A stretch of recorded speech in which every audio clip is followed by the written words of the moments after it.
It appears I've been boarded. Welcome, folks, to Kahuna Help. Welcome to those of you coming from Sable's stream. And Sable, thank you again for rating. Awesome always when you guys come in here, so I have a great time when you guys are here. Welcome to Kahuna Help. Barbarossa, thank you for the Kahuna crowns. We're slowly getting up to that double the Kahuna, double the fun challenge. Philip Davies. Oh, yes, I was doing the Philip Davies voice. Yes. Yes, that one's actually really easy for me. I don't know why. Let's see. Dinosaur Bob. Hey, Bob, thank you for subscribing. That is so awesome. Thank you very much. And Sable has thrown in 4,000 Kahuna crowns. We're getting there. DM Stretch, you should be able to hear me in both ears this time. Let me know if the music in the background's a little loud. I still haven't quite dialed in because what I hear in my ears is different than what you guys hear is what I found. It's not quite the same levels. So let me know. Siobhan has thrown in another 4,000. Oh, you guys are really wanting double the Kahuna. Okay. Now remember, Friday, there'll be a sort of double the Kahuna because Mrs. Kahuna will be joining me for the stream. So that ought to be fun. A little bit of housekeeping. If you were watching the stream yesterday, I did 5 different readings yesterday. I have now clipped those. You can find them either on my Twitch channel, or you can go to my YouTube channel, which you're just going to have to search for Kahuna the Elder because I'm not big enough to warrant my own little name, my own little URL. Or Facebook, you can go to facebook.com Kahuna the Elder, and they're all there too. So if you want to see one of those stories, if I read one of your stories and you want to be able to share that with others, what you heard, pick any one of those, share that link, off you go. And that is something I'm going to be doing every week. Is whenever I do the stream, I will go back and hit it. We are 25% to the okay. So the first challenge is free stuff. So if we hit 20,000 crowns, I will be giving away one of the Kahuna magic mugs. It's not the tiki mug yet. I haven't, ordered those yet. But it's the magic one where it disappears, and yeah, it's a mug for free. So we're 25% of the way there on that one. So that's a cool one. Let's see. Siobhan tosses another 2,000 in. Rabbit Candy Void, thank you for coming. Welcome. Let's see. What else was I going to... Oh, so I covered the YouTube stuff. That's a bit of housekeeping. And like I mentioned, Friday will be Mrs. Kahuna. So we're going to have some fun with that. I think probably what we're going to do on those streams is I'm going to start with a little bit of World Anvil, world building. Let her kind of get herself ready for it. And then she'll slide in and we'll do the Mr. and Mrs. Kahuna portion of the stream. So we ought to have fun. She knows nothing of world building. She knows nothing of storytelling. Well, I shouldn't say that. She's an English teacher, so she does know the basics of storytelling, but not kind of the way we do it. Certainly not an RPG person, so it ought to be entertaining because a lot of the stuff is just going to go. Thank you both Rabbit Candy Void and DM Stretch for the additional Kahuna crowns. We're going to get there. We're at 6,000 Kahuna crowns. That's going to get the free stuff going. Woohoo! So, awesome. So, it's a Kahuna Help. So, if you guys have questions, you just got something you're stuck on, something you got to work through, throw it in there in the chat. Be happy to help you out. Do what I can. If we don't get much going right off the bat, then I may dive down the rabbit hole of CSS. Yeah. Cascading style sheets. For those who don't know what CSS is, it is a back-end code. It's code that is not seen directly by a user, hopefully ever, but that allows you to really style your pages in a manner that suits what you want to present. It is one of the more finicky things you can deal with. And what I mean by that is a comma in the wrong place, a missed semicolon, a missing comma, a missing bracket. All of those things can completely hose it. Completely. Like, I've seen it where a missing semicolon basically leaves a page blank. So imagine that. You go to your page and go, there's nothing on it. So, yeah, scary CSS. Yes, it can be. I have probably spent, I would say, around the last 6 months slowly learning it. Because, new dogs can learn. Old dogs can learn new tricks. Brain's going faster than the mouth is, apparently. You're writing your story in the main character's POV. What's the best way to input information from the past? Okay, so let's talk about what past is. First off, there is that character's past. Second is the world's past. A blank page happened to you last night, see? Yeah. Equals instead of colon is your favorite error. Yeah, I do that one all the time too. Okay, so Rabbit Candy Void. Yeah, so again, it's your world history versus the character's history. If it's the character's history, it's fairly easy to bring in a couple different ways. One is a memory, or the character is recounting a tale of their youth or of their past. A second way is somebody relating to them that story. Or even a, hey, you remember when we got caught by your parents, with the bottle of whiskey in the backyard? Now what you've done is you've set up the relationship between two people. You also set up a past, and that they weren't always the greatest kids, but they probably didn't get in a whole lot of trouble, and their parents were there. So what you've done is you've introduced a character, you've introduced an element to that character and some of their past, and then that can spread out into other pieces. You were thinking about a person's past that she has not met yet. So she hasn't met someone, but you want to talk about that person's past.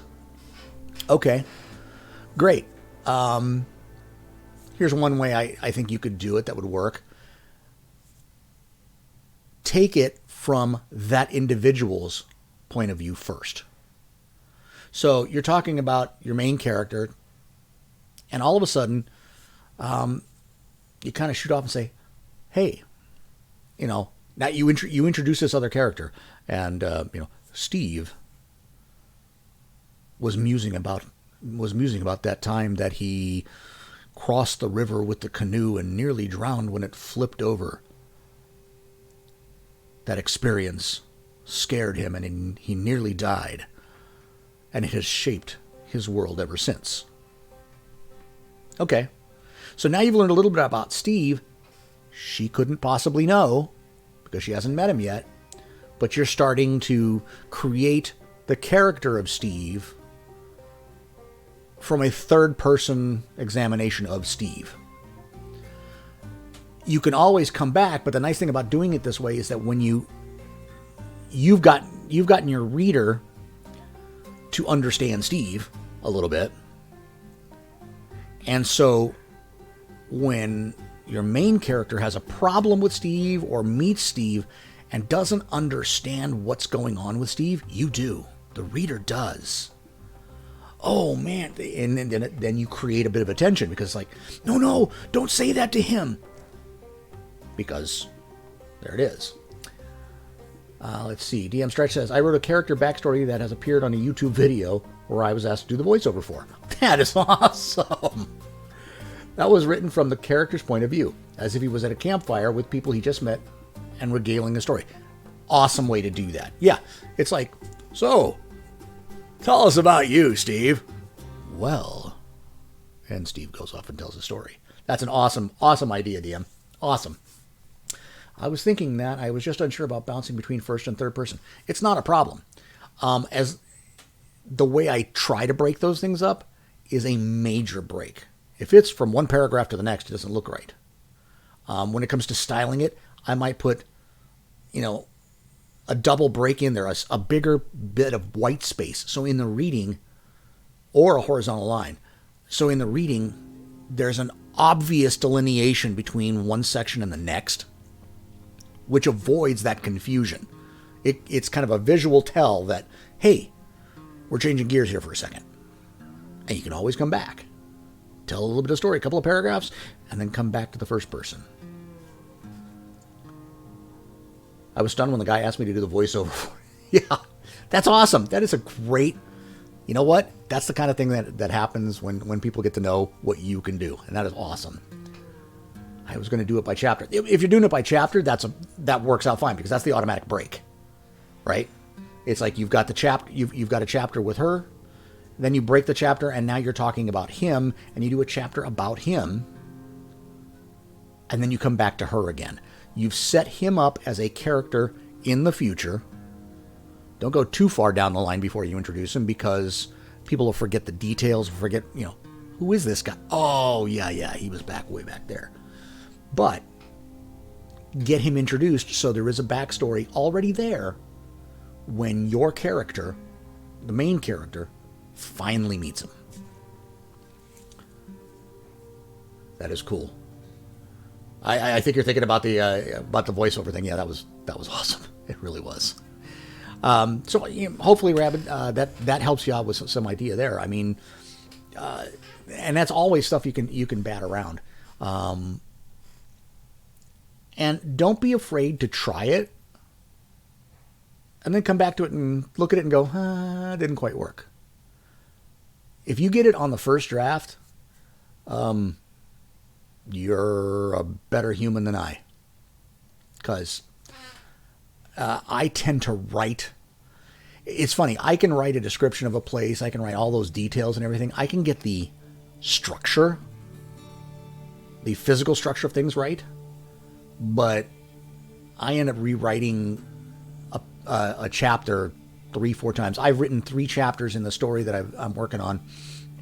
And I'm ready to go rewrite them and to basically write a pre-chapter because I look at it and go, I jump into these characters way too fast. So I need to go back and give you some more exposition on these characters before I start mishmashing them up. So you just got to do it. It's going to be right after, but I did not just want to throw him in cold. Right, yeah, and you don't. If you set up a chapter for him, even if it's a short one, you are basically letting people know, hey, this guy's coming. You should know about him. She's going to find out. I'm a pantser, so I'm nowhere close to a first draft. I never know whether I'm a planner or a pantser because I'm kind of both. But I'm also really good at changing plans on the fly. So it's like I'll start writing and I'll say, these people need to have met somewhere. They needed a pub. They should have met at a pub. Let's go create the pub. Oh, well, who runs the pub? And how would they have gotten together in this pub anyway? It's a busy pub. How would these 4 have figured out that they need to work together? Oh, it's got to be somebody they ran into. So now I create a person. Why would that person have the power? And if they have that power, what else? So yeah, that's right. That's right, RPG. I am a plantser. Yes, I go back and forth, and it's like, oh, they need to know where they're going. They need a map. And now I'm going to spend a day or two creating a map. And from that map, part of this area in the map here is now something that I can do with part of an adventure. Oh, I need to create the details. My world just kind of goes, kind of explodes all on its own. So don't worry about the first draft of it. If you have to go back and change it, you go back and change it. It's your world, your rules. Make it work for you. Love the quick add article button. Yeah, it's a little scary. And for a while, you would add the article, but it wouldn't automatically show up in the at commenting system or the at tagging system. Now that does, it's scary good. Because you can just add it and then immediately and now the link is there. I get myself in trouble with that far too many times. You know what? I have my screen up here. Let's just, for the heck of it, look and see how many stubs I have. Articles and categories. They probably won't tell me. They'll probably stop at 50. Let's see. So it's bringing that up. And when I look at the articles list, and I go to stub articles, because that's where stubs would be. Let's see what I get here. Well, to give you an idea, it's still loading. Yeah. Oh dear. I'm going to share this screen with you guys so you can just get an idea. This is how bad I get about it. So we'll do the screen here. That's the top of my stub articles list. Right? That is stub articles, right? Yeah, let's click it again just to be sure. So we're going to reload this because I'm looking at these and going, no, I think I worked on these recently. I did. Those were not the stub articles. So maybe it's not as bad as I thought.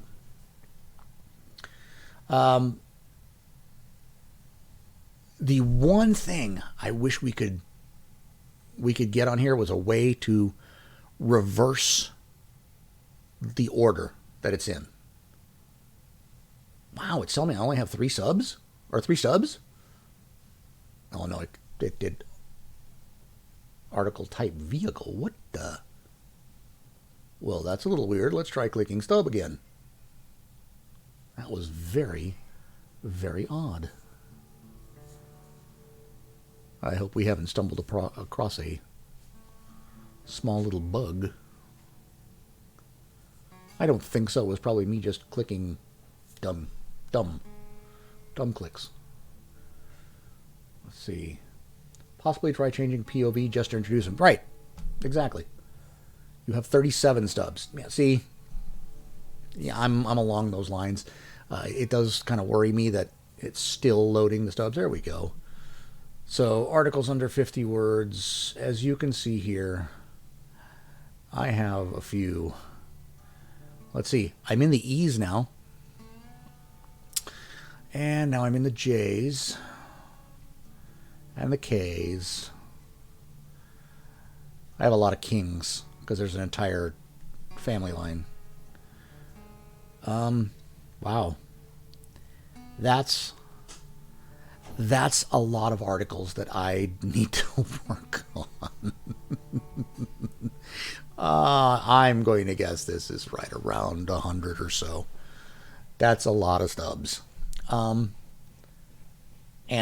what I was mentioning before is I wish there was a way to reorder these.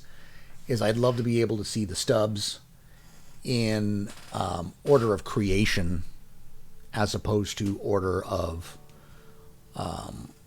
alphabetical order here, or the last touched, which is how we get some of them, is that we get the last touched. So I'd love to be able to flip that around, but yeah, I got a lot of work to do. I have, just out of curiosity, let's go one other place. Let's see what my statistics are. So keep in mind, we said that there's about 100 stubs. So total articles right now is, well, that looks like about 400. So about 25% of my articles do not have 50 words or more. That's an issue. So I'll be working on that. Try to bust through the stubs, but I seem to add more as I go. And that's the issue, is that as you see it, you realize you need more detail somewhere else, so you create a new stub, and your stories just keep going. Eventually, what you have to do, and all the better writers will tell you this, and actually I've heard Janet talk about it in world building, is that eventually you have to start thinking about, is this detail that important to my storytelling? Is this detail something that I need to have right now? Or is it just good enough to create that stub to remind you later? Create a to-do list item. Do something just to say, okay, I don't want to lose this idea, but I really don't need it right now. It's not important to what I'm trying to say right now. Yeah, no, Darth, you are not the only one with a lengthy stub list. It's, yeah, I think we all, we should have Stubs Anonymous. Hi, I'm Kahuna, and I'm a stubaholic. RPG Bob created 20 today alone, but you're building a world atlas and they're your important settlements. That makes sense. Okay, and to me, what I was just saying a couple minutes ago was, it's got to be important to your world now. Well, you have 20 important settlements. You need to add those stubs because you need to have those places. I have stubs for the 9 nations on my world. There's almost nothing in them yet because there really hasn't been a whole lot of interaction or reason to know those countries yet. There will be soon enough. But I just have the country names there and I can show where they are on a map. Okay. But I haven't come up with the organizations yet. Although that new organization relationship app or whatever we want to call it at this point looks awesome. I can't wait to start playing with that. What countries hate each other, what countries like each other, the whole 9 yards. I only have 62 total articles. So, do the 62 work? Do the 62 do what you want them to do? Then you're great. Don't worry about it. Number of articles is not an issue. Do you tell a story? Is your story cohesive? And is the information important to your story? It doesn't matter what your article count is. It's not a competition. Think about it this way. If you're writing 300 words average for an article, and we have, since summer camp, we all know 300 is not really all that many. If you're doing 300 words times 62 articles, you have over 18,000 words. That math right? 300 times 6 would be 18. Yeah, over 18,000 words. That's a lot of words. That's a lot of words. And if you get to be, really geeky about it like me, some of my articles are close to 3,000 words. You're writing. Don't worry about article count. Are there any good artists in the community? We've seen quite a few. If you go into the Discord channels, the World Anvil Discord channels, let me see if I can pull it up here real quick. I won't be able to put it on screen for you, but go down into the creative channels, and there's a commission search channel, there's an artwork share, map making. All those World Anvil channels down there in the creative channels, you will find people who are actually really, really good. Keep in mind, artists can charge and should charge what their work is worth. I've got one artist I'm working with who, I paid him the deposit, and he told me up front. He said, look, and we talked back and forth, and he told me what he usually charges, and I said, that's above what I can do. Thank you anyway, because I didn't want to waste his time. He says, well, you know what? If you can wait, I can work it in the dead spots in between my other paying gigs, and we can go with your budget. That was awesome. We were able to go with my budget. It's taken a while. I think I commissioned the work back in, I want to say March or April. I'm still waiting on it. That's okay, because he's doing me a favor, and I'm not going to push him. But artists should get what they are worth. I never try to break someone down and knock it down. So that's the one caveat I would give you. Looking to buy a picture and portrait of my main character. Huh. There's going to be a lot of them out there. The other thing you might try is if you have a picture of someone that looks kind of like your main character, because let's face it, we all do that. It's kind of a habit. You can picture in your head. Even if it's not someone you know, it might be a celebrity or something. Try artbreeder.com. Artbreeder.com lets you manipulate photos and change their look, their age, the whole 9 yards very easily. So you may want to have some fun with artbreeder.com. Let's see. Barbarossa says, hey, Mr. Kahuna, I'm working on planning out a sandbox campaign mixing some elements of 5e and 4e. I was wondering if you had any suggestions on prepping or starting a campaign. And Bob tosses in about Art Breeder too. Yeah, see, we know. Yeah, so starting a campaign. I think every decent GM will tell you you have to have a session 0. Maybe multiple session 0s. You want to get to know the players. You want the players to have some idea who their character will be. This is where you can roll characters up or adapt characters they have, but also set the ground rules. Again, especially if you are mixing elements, it's your world, your rules. And they should know how those rules go. If you are a DM who says, I'm just going to kind of play it by ear, and yeah, the dice rolls are the dice rolls, but we're going to see what we can do. They need to know that ahead of time. Because if there's someone who's like dying to shake those bones and throw them out, that may not be a great fit, especially if they don't know ahead of time. On the other hand, if you are someone who is very much about, all right, well, this is +1 here, but this is -1 here, like you like doing the algebra part of it, nothing wrong with that. That's what you like to do. If your players don't, then it could feel like the game is slowing down. So identify what your players are looking for in the game, what you are looking for as a game master, and try to see how you can make those two work together. It's not difficult. It really isn't. It's just a matter of you might have to let go of some of what you want to do, and they might have to let go of some of what they want to do to get a better game overall. So I would focus on that session 0.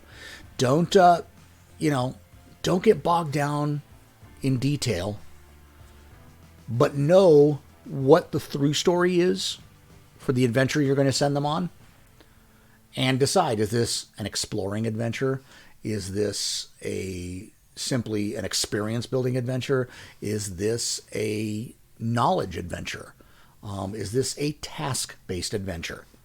What is the focus of it? And make sure that as you start the game, they get the feel that that's what they're doing, and steer them that way.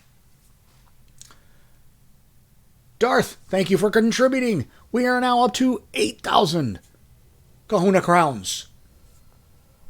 Yes. If we hit 20,000, I give away that mug, because I know you guys are dying for the mugs. Yeah, and Rabbit, go to Art Breeder. It's just, warning, it's a time sink. You can spend hours on Art Breeder. I know, because when I built my the royal family for one of the countries in my world, I actually I used Art Breeder for all of their portraits. All 127 generations. But there was something cool about that, and that was that I was able to make them all look similar from generation to generation. And even if you go from the first generation to the last, you can still see some family similarities. Maybe I should pull that up so you guys can see what that looks like. It was, I will warn you, my site right now is looking, in some places it's just looking off.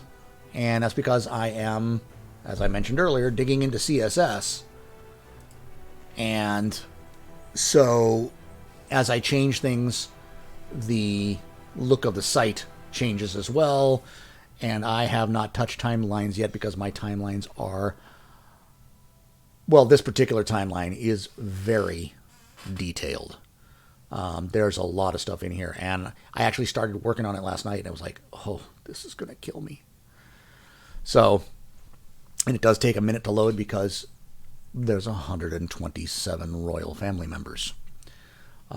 Because their timeline is also their family tree. So, but I want to give you an idea of what Art Breeder looks like. So, right there, Rens Torgaro was the first king of Orshalon, one of the kingdoms in my world. And one of the features I wanted to keep pretty solid throughout was the blue eyes. I wanted this family to have the blue eyes. But you'll also see that there's a certain nose structure and a certain facial structure. And that's what I kept going. So his son is this young boy here. He was the boy king. But you see, I kept the blue eyes. And if you look at the nose, you can see how that nose would start to age. Although the nostrils are a little more turned down. And then that young boy has this guy. Look at those blue eyes. But again, if you see it, you can see the nose definitely follows the original nose line. And the facial shape is very, very similar.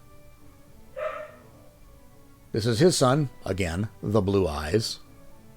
And again, if you look at this guy and then look at the first guy, you can see there's a family similarity.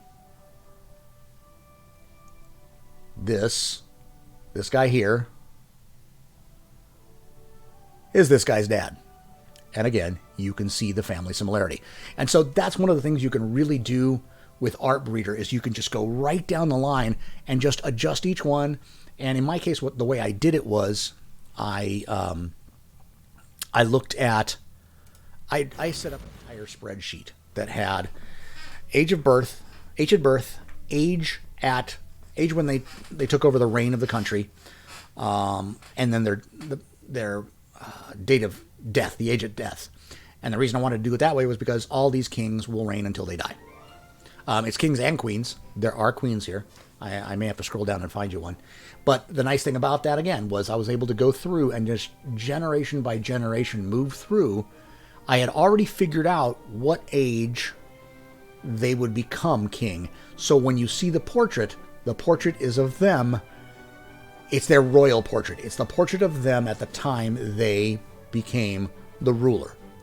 Let me see if I can find the first queen. Oh, and this guy here, Jaitan. Kind of a badass. There are stories about him.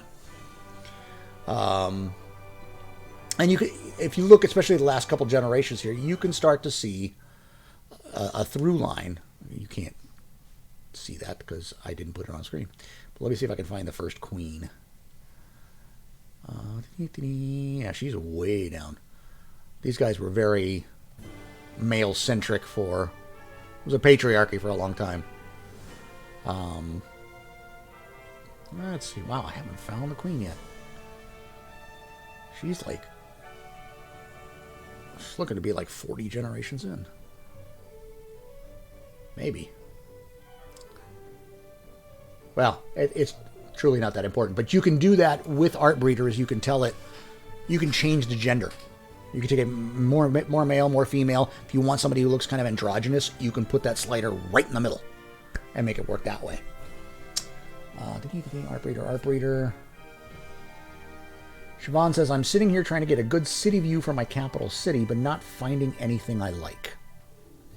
What do you mean by city view? Is it you want something from the outside? In other words, looking down from a hill or looking up at a hill? I will tell you the 3 sites I will use for that are Unsplash.com, Pexels, Pexels.com, and Pixabay, Pixabay.com. I will use those 3, but I do like to go in and photo bash. So I go in and create images from other images, just the way I like to do it. Let's see if I can pull something up, a recent image, and I'll show you one that I kind of hacked to get to what I wanted.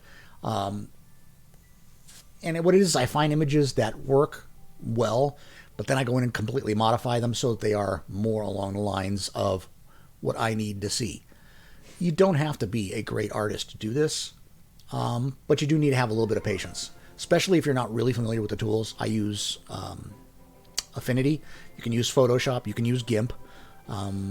I have started to use Affinity in the last few months and really enjoy it. Has a lot of the features of Photoshop, but so does GIMP. So any of them will really work for you. Here we go. Let's look at this settlement here. And let me throw this over for you. All right. So, Orchelon City. And you'll notice my big yellow page is currently being styled. Still working on that stuff. It was not Orchelon City. That's not the one I wanted. Oh well. But it does give you an idea. That image in the back, that mountain range, it's actually a shot of the Alps. It is a royalty-free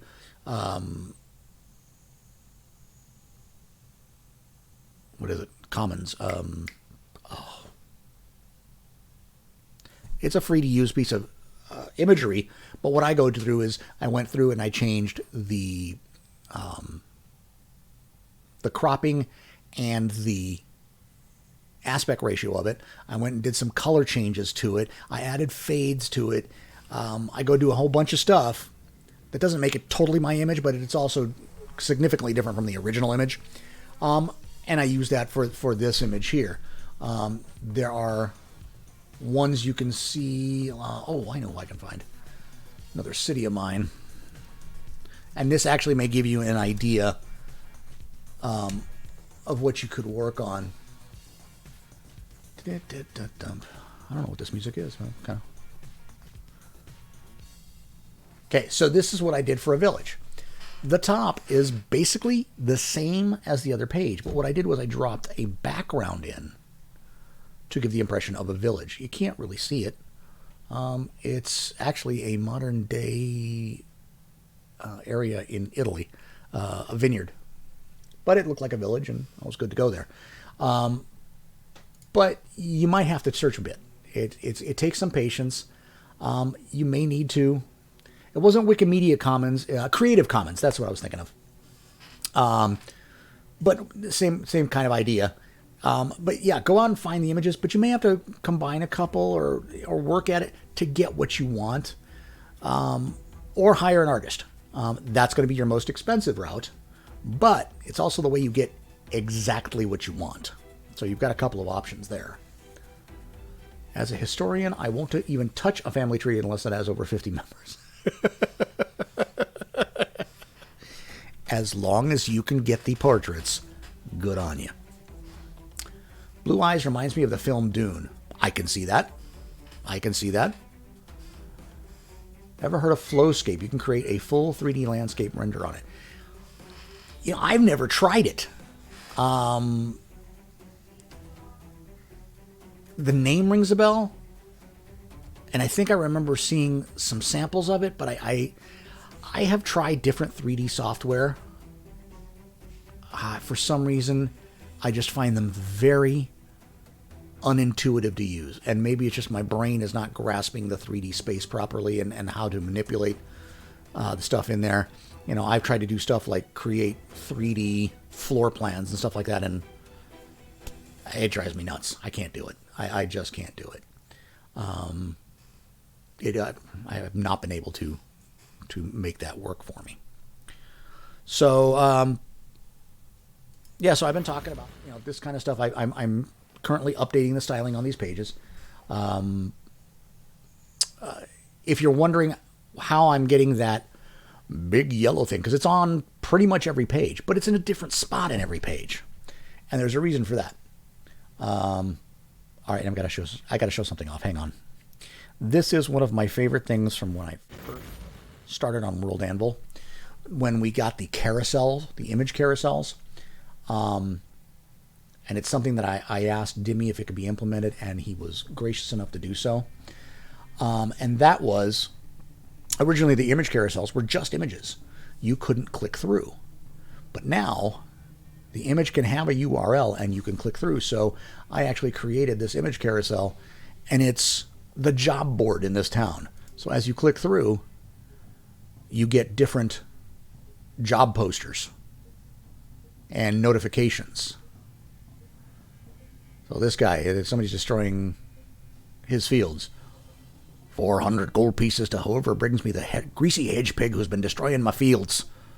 See Folger Forgosh at the open air market. Escort required. So it's a rolling carousel, and I used it for this. But the nice thing about it is, because of the change Dimmy made, if you click through, it goes through to, it's 404ing. Oh no! Why? That page has been there forever. Well, now I gotta go find something out. Find out why it's not working. Wonder if one of the other ones is. We'll try another one.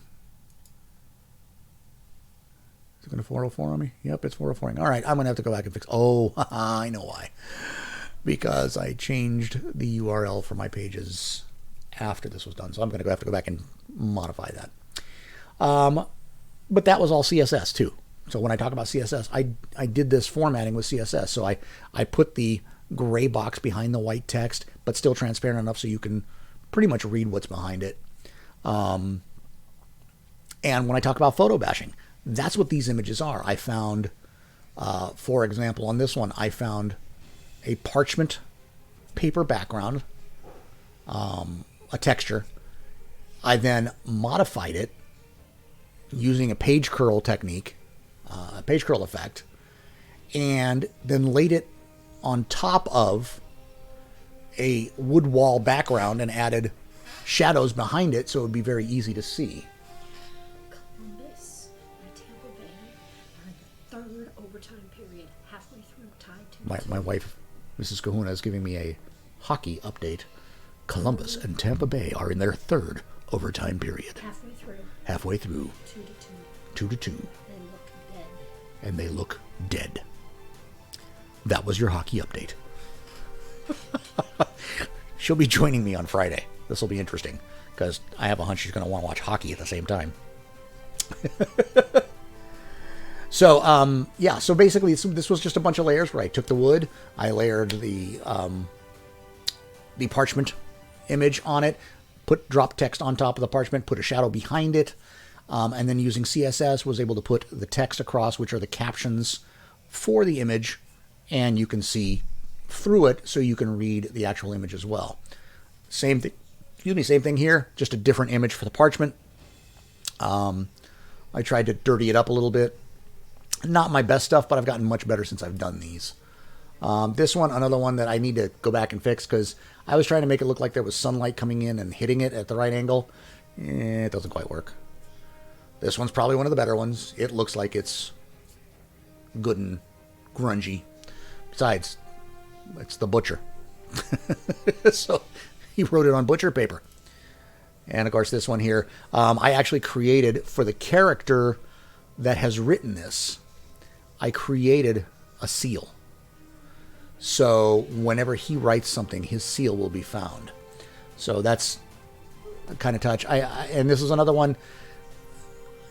I'm never satisfied. I don't like the text on this one anymore because I think it's too difficult to write or to read. So, but again, that's one of those things I did with CSS, just like I do with the map border here. That's just by changing the CSS, you can go in there and do that. Let's see what we got in the chat here while I've been yapping.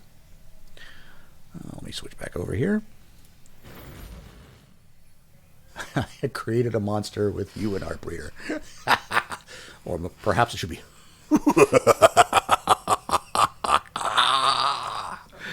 Yes. Whew, I got lightheaded on that one. Yes, once you start playing with Art Breeder, have lots of coffee handy. Caffeine of some type.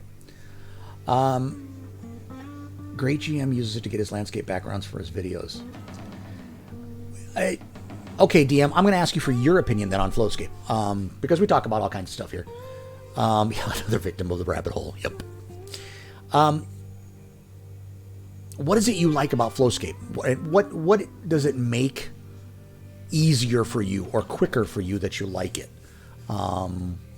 Because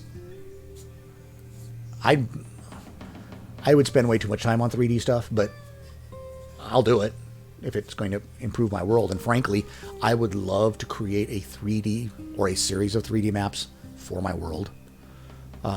for the landscape. I'd love to be able to put a 3D image in, an image that can be rotated in on, like if you were standing on one of the turrets of a castle, looking around the landscape around you, the king's eye view, if you would, or the view from below the hill where the crypt sits above you. That kind of stuff just makes my brain go nuts. I love that stuff, but I have a hard time doing it. You see, everybody's chiming in. Yep, you're stuck with Art Breeder now. You're never going to forget about that one. It will just, you will create more characters than you know, and you can create full body images. Although I find that one's a little less useful. I find it's very hard to get the right body shapes that I like. Not used it for a while, but you can create full landscapes, buildings, etc. on it, so you can bring parts of your world to life. It does need a bit of power, though. Well, I'm already talking about the fact that I'm going to need to build a new computer just for doing streaming and video editing and photo editing and that stuff. I'm using a laptop that I'm, splitting up to 3 different screens at this point, and it works okay. Hey, Time Pool, welcome! As soon as my new PC rig gets delivered and assembled, Flowscape is on the short list. Need to build my in the middle of nowhere. From what I've seen, it'll be perfect. That's the kind of stuff I want to do. It's just I want to bring people into the world and into the environment. But sometimes I need to bring myself into it so I can see what it looks like. To say, oh, that what I just described doesn't work. That makes no sense. It sounded good on paper, but hey. So yeah, I'll have to try Flowscape. I'll have to check it out. As it is, every time I go to stream, I have to reboot just to make sure everything's clean. And even then, the problem with my computer is, even with, I think I'm at 32 meg. Yeah, I'm at 32 meg of RAM. Even at 32 meg of RAM, I'm it takes about 15-20 minutes to totally reboot, just to get everything fired up and running to where it's not trying to bash the hard drive. Held a message for a reason. Hostility. Allow will post it to chat. Well, I'm going to post it to chat just to see what it looks like. But be kind, people.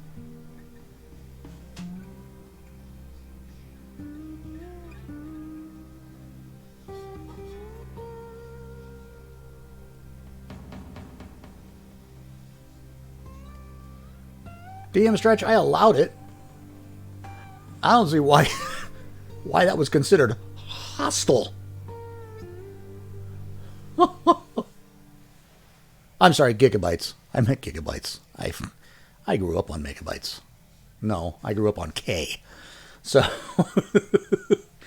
tried it on my old machine, which was an absolute dinosaur, and it ran so slow on that. Since getting my new machine, I've just not got around to trying it again.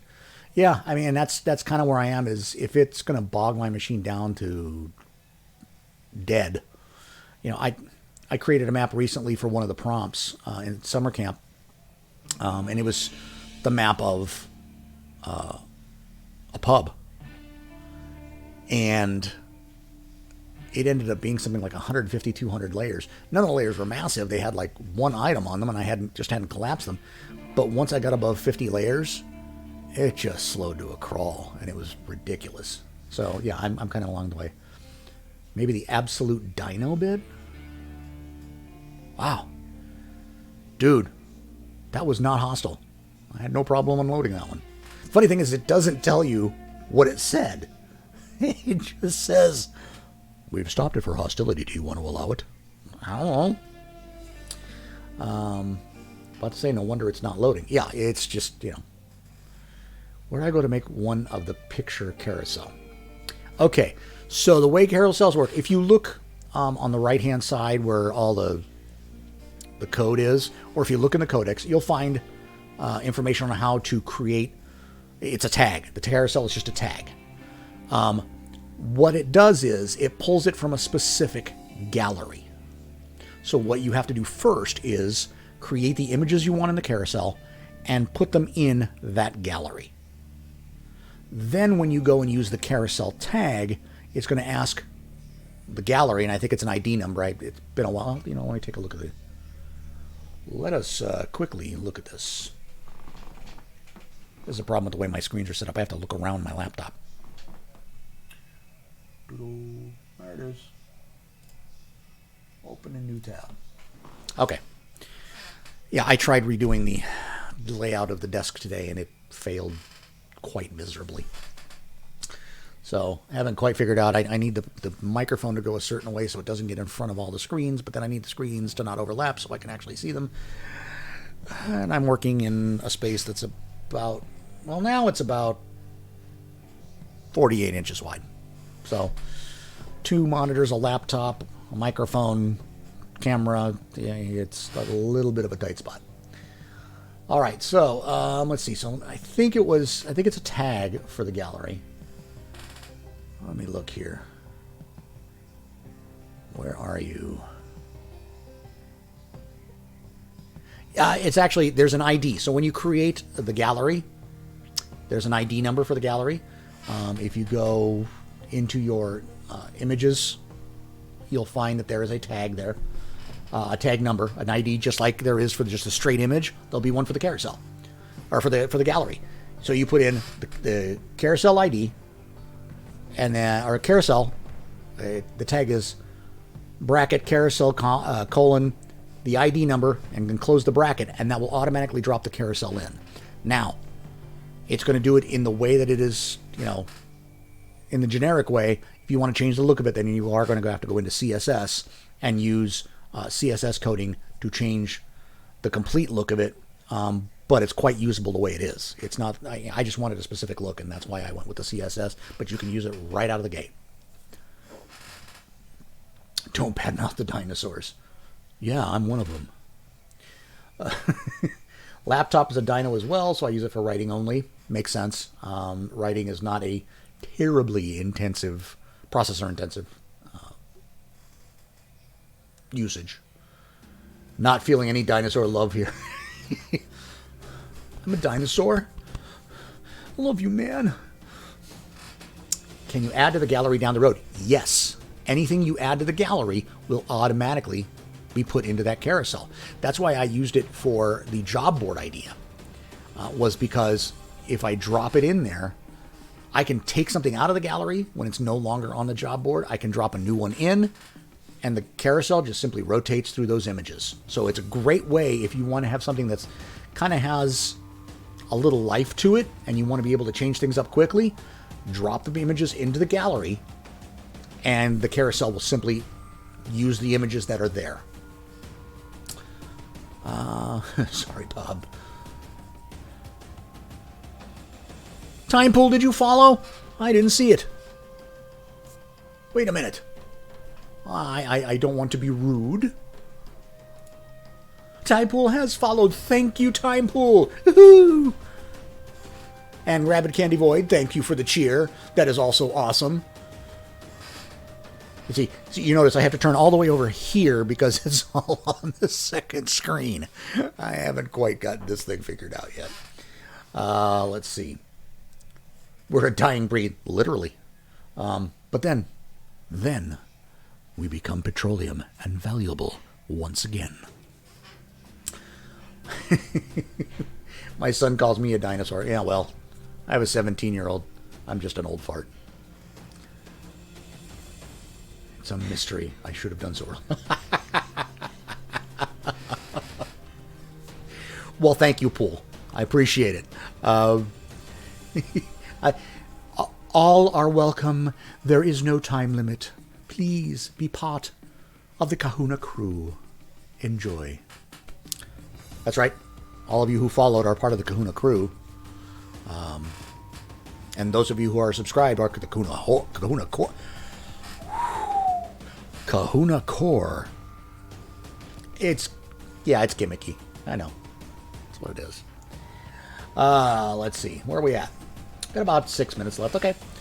So we're well on the way to free stuff. So we'll keep that going when we hit 20K.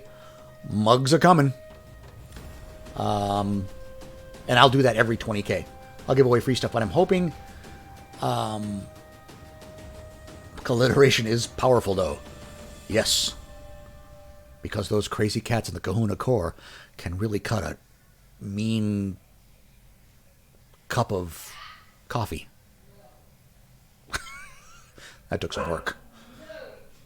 Oh, dog's getting yelled at. Let's see. Is that what 2K is? Kahuna core? Yes, although I did spell it with the Korps. So, Kahuna core that way. And Kahuna crew with 2Ks. My wall to the right of the screen looks interesting. Graphics effect on it looks like thousands of insects or something on it. Looks cool. Oh. Okay, so the story there is, this room is green. We rent it, and we haven't painted this room yet.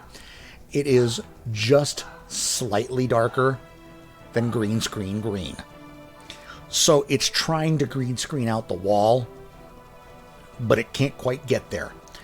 I suppose I could probably adjust it, but my plan is to have a green screen up in the next 48 hours.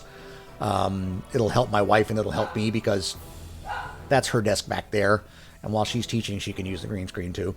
So green screen will be up and we'll have more fun with that. But yeah, it's chroma keying itself right out. Well, halfway out. So it makes and it also makes the microphone look like it's photoshopped in.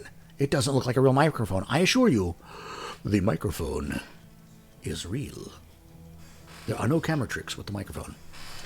Yes, core with the yes, Korps. Casserole. Yeah, yes. We are trying to cut into the casserole. Siobhan, does that mean you're de-lurking? You haven't really been lurking. I've seen you there. All right, so we are at 4:57. So it's just about that time. And Mrs. Kahuna has threatened that I need to get off today because she made dinner and the hockey game that she wants to see is on at 7:30. And so she wants to have all the dishes and everything done before the hockey game. This is my life. My schedule is set by the hockey schedule. It happens. If you guys missed Fridays, it was a hoot because she was in the car with me while we were trying to stream while rolling, and we never knew if you could see me or not because her phone was not getting a steady stream and a steady video feed. So it would just stop for her. It would freeze. I looked back at the video today, and until we completely lost signal, we were totally live. It actually worked. So it was pretty funny.